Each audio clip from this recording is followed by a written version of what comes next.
Hi guys, मैं हेमंत प्रजापति आप सबका स्वागत करता हूं अपने चैनल एचपी केमिस्ट्री क्लासेस में। सो गाइस, आज हम बात करेंगे एल्कोहल टॉपिक पर, जो ऑर्गेनिक केमिस्ट्री का सेकंड लेक्चर है, सेकंड पार्ट है। इस पार्ट में, सेकंड लेसन में हम आज थोड़ा सा बात करेंगे एल्कोहल पर। एल्कोहल होते क्या हैं या एल्कोहल किसे कहते हैं। तो सर हम बात करते हैं, आपको पता होना चाहिए कि कोई भी ऑर्गेनिक कंपाउंड में यदि हाइड्रोक्सिल समूह लग जाए, किसी भी ऑर्गेनिक कंपाउंड में यदि हाइड्रोक्सिल समूह लग जाए तो वो एल्कोहल कहलाने लगता है। इसी रीजन के कारण इसका रीजन केवल इतना है, उसका रीजन केवल इतना है कि जो एल्केन होता है, उस एल्केन से यदि एक हाइड्रोजन रिमूव किया जाए और एक एल्काइल ग्रुप आपका शेष इस प्रकार रहेगा। जिस एल्काइल ग्रुप की आप बैलेंसिंग करने के लिए यहां पर एक हाइड्रोक्सिल समूह आप ऐड करेंगे इस प्रकार। तो जब एल्केन से जब हाइड्रोजन रिमूव होगा तो इसकी बैलेंसिंग कम हो जाएगी, अर्थात एक बैलेंसिंग कम हो जाएगी। इस बैलेंसिंग को कम करने के लिए हमने ऐड किया हाइड्रोक्सिल ग्रुप। जब हाइड्रोक्सिल ग्रुप ऐड करेंगे तो आप देखते हैं इस एल्केन से यह एल्कोहल क्रिएट होगा, अर्थात ये आपका जो है वो आपका क्या है, एल्केन है, और ये आपका क्या है, एल्कोहल है। इसी रीजन से आप देखते हैं कि एल्कोहल से एल्केन बना, एल्कोहल से क्या बना, एल्केन। इसी कारण से इस टाइप बॉन्ड में हम कह सकते हैं कि एल्कोहल एल्केन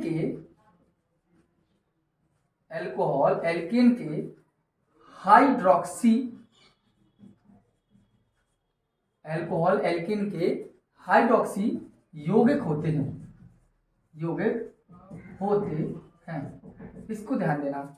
कहने का मतलब मेरा यह है कि जो एल्कोहल से ही क्या बना, एल्केन बना। कब बना, जब एक हाइड्रोजन को रिमूव किया और एक हाइड्रोक्सिल को आपने जोड़ा, तभी ऐसी प्रक्रिया हुई है।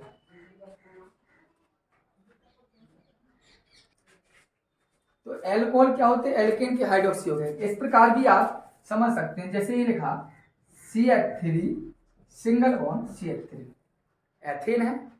हमने यहां से एक हाइड्रोजन रिमूव किया, अर्थात CH2 कर दिया और क्या कर दिया, OH।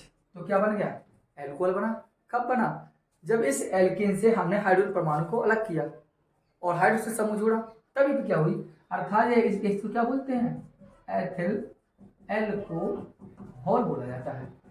ठीक है, बोला जाता है। इसी प्रकार अभी तो हमने ये किया, जैसे हमने CH3 सिंगल बॉन्ड CH3 था, हमने इधर से एक हाइड्रोजन रिमूव किया, अर्थात CH2 शेष रहा।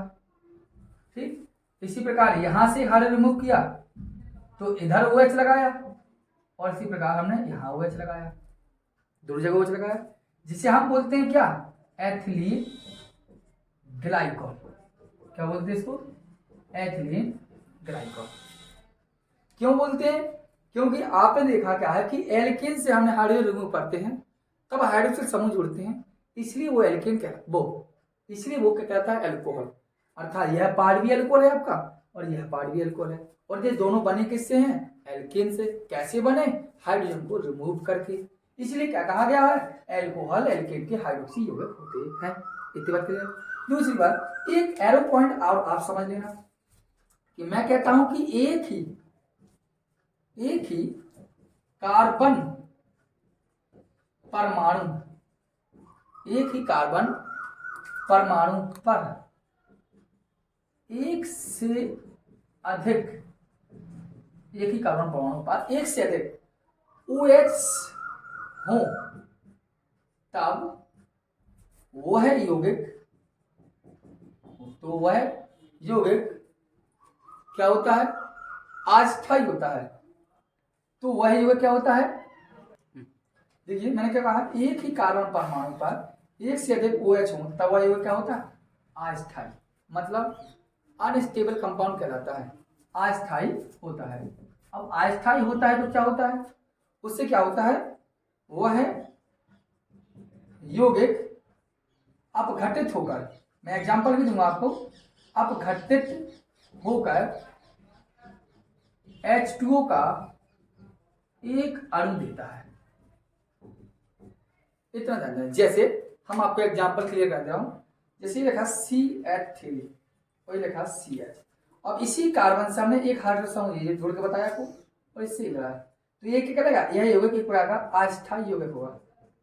कैसे यौगिक होगा, अस्थायी, अनस्टेबल होगा, मतलब इस अवस्था में यौगिक होता नहीं है। ये होगा क्या, ये है जल का अपघटित हो जाएगा और एक जल का अणु दे देगा। ठीक है, तो आप देख रहे हैं क्या बना, H2O, कैसे निकला CH3CHO, अर्थात एसिटाल्डिहाइड आपका बन गया पे। मतलब यदि इस प्रकार का कंपाउंड मिला आपको, इस प्रकार का, और एक ही कारण पर दो हाइड्रोजन समूह लगे, तो अपने आप जल का अणु देगा और आपका कोई एक नया कंपाउंड क्रिएट कर देगा।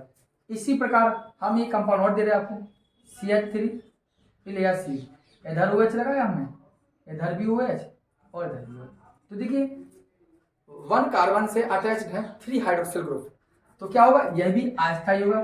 क्या करेगा, यह भी जल का एक अणु देगा। इस प्रकार आप कहीं से नीचे कर लेंगे तो जल निकाला, देखो क्या हुआ, CH3COOH, अर्थात एसिटिक एसिड। क्या बना, ये एसिटिक एसिड हमारा क्रिएट हो जाएगा। ये एल्कोहल की बारे में थोड़ी सी जानकारी है आपकी, अर्थात मैं ये कहना चाहता हूं कि एल्कोहल जो होते हैं वो हमेशा एल्केन्स के व्युत्पन्न होते हैं, एल्केन के डेरिवेटिव होते हैं, मतलब उन्हीं से उत्पन्न होते हैं। कैसे हुआ, हाइड्रोजन रिमूव किया, हाइड्रोजन समूह जोड़ा, एल्कोहल बन गया। इस हमने कहा इसी रीजन से क्या, एल्कोहल एल्केन के हाइड्रोक्सी यौगिक होते हैं।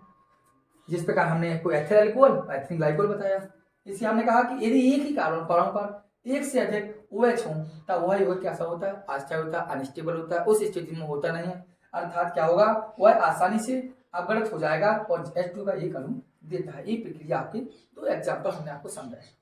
मैं जो आपको कल वीडियो दूंगा, जो आपका कल का जो लेक्चर होगा, उस लेक्चर में हम आपके एल्कोहल की वर्गीकरण पर बात करेंगे।